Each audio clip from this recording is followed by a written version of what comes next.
tocaremos el tema corrupción. ¿Qué ítems considera usted importantes para que la ciudadanía tenga una mirada o una sensación que no existe estrategia en el tema de la corrupción?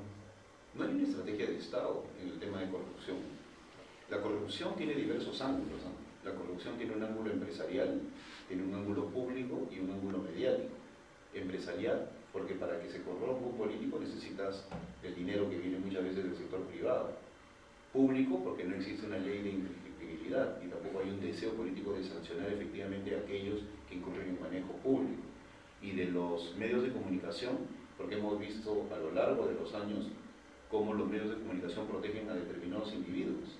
Hay personas que merecen estar en el escenario público cuestionados por los medios de comunicación y sin embargo con este tema de los manejadores de imagen, los relacionistas públicos, son protegidos por algunos medios de comunicación. Entonces, los medios de comunicación también tienen una responsabilidad. Y un ejemplo contundente es lo que pasó en la década de los 90. En la década de los 90, el Perú en el año 97 aparecía como uno de los países menos corruptos, según los indicadores de transparencia internacional. ¿Y por qué? Porque la población, como se informaba por los medios de comunicación, decía no, en el Perú no hay corrupción. ¿Y qué era lo que pasaba con los medios de comunicación? Todos estaban alineados con Alberto Fujimori. Los medios de comunicación crean la realidad y desde ese punto de vista crean una realidad ficticia de una abundancia de corrupción o de una nula corrupción según sus intereses y de esa manera generan corrientes de opinión. Por eso tenemos que ver esos tres ángulos. Y en el Perú, hoy por hoy, no hay un estamento, ni la Contraloría, que luche frontalmente contra la corrupción. Hay un tema muy interesante que tocó, que fue justamente en el gobierno de Alberto Fujimori. ¿Usted cree que con él se comenzó a institucionalizar la corrupción con mayor grado en nuestro país? No, si hablamos de cómo fue la corrupción en el Perú en los últimos años, el momento en democracia de peor corrupción fue el primer gobierno de Alan García, en el cual los escándalos de corrupción y el saqueo del erario público fue impresionante. Inclusive el expresidente Alan García, como sabemos, esperó que prescribieran sus acusaciones para que regresara al país y hubo escándalos en el Banco Central de Reserva, en el tren eléctrico, a nivel de funcionarios de todos los niveles, etcétera, etcétera. Inclusive hay un libro extraordinario del doctor Quirós sobre el tema de la corrupción, editado por el Instituto de Estudios Peruanos, en que habla de este fenómeno aprista en el primer gobierno de García en relación a la corrupción. Esta se consolida en el gobierno de Fujimori y en muchos casos se inspira en la forma como se trabajó en el gobierno de Alan García. Lo lamentable es que Vladimiro Montesinos ya lo lleva a un extremo, en el cual se genera un Estado cleptocrático. ¿Qué significa un Estado cleptocrático? Diseñado para robar, con un control del Ministerio Público, un poder decir de la Fiscalía, un control del Poder Judicial, control de los medios de comunicación y un manejo arbitrario de todo el Poder Ejecutivo. No había posibilidad de crítica en el Congreso de la República porque a través de los tránsfugas tenías una mayoría cómoda que le permitía a los otros poderes del Estado hacer lo que quisieran. Entonces, con Fujimori ya se llega a un extremo que inclusive es reconocido por la opinión pública mundial a partir de los videos, que como nunca en la historia de la humanidad filmaron momentos verdaderamente vergonzosos para la historia del Perú. Entonces Fujimori llegó a un extremo que en lugar de vacunarnos contra la corrupción, nos ha vuelto permisivos.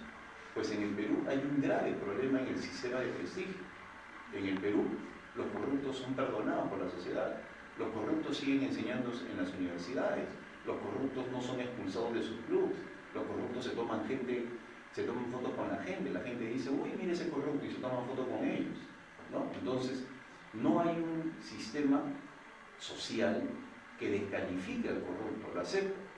Inclusive hay revistas importantes en el país que sacan a los corruptos en las páginas sociales como si fueran gran cosa, ¿me entiendes? Entonces, lamentablemente no hay esa sensibilidad contra la corrupción.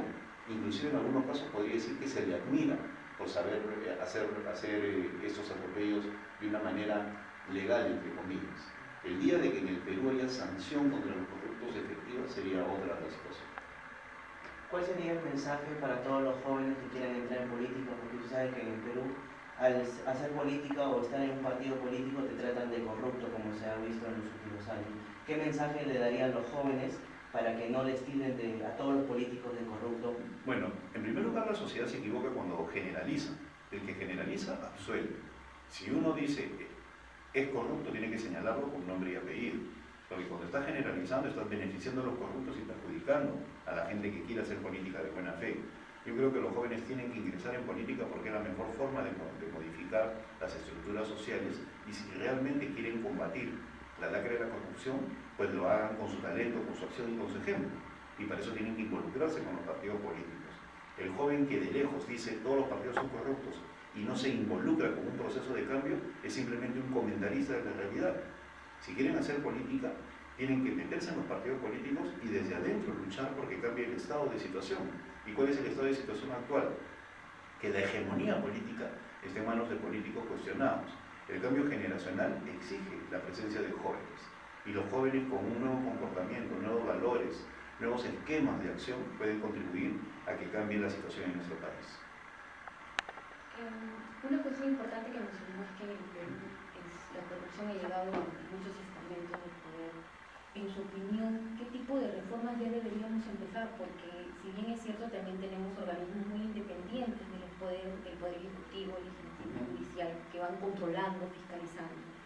Pero en su opinión, ¿qué reforma debería empezar el Perú para que esto de la corrupción no se siga institucionalizando? Una importantísima es un proyecto de ley que hay en el Congreso y que el gobierno entonces está haciendo el loco, a pesar que fue una de sus promesas de campaña, que es la ley de imprescriptibilidad.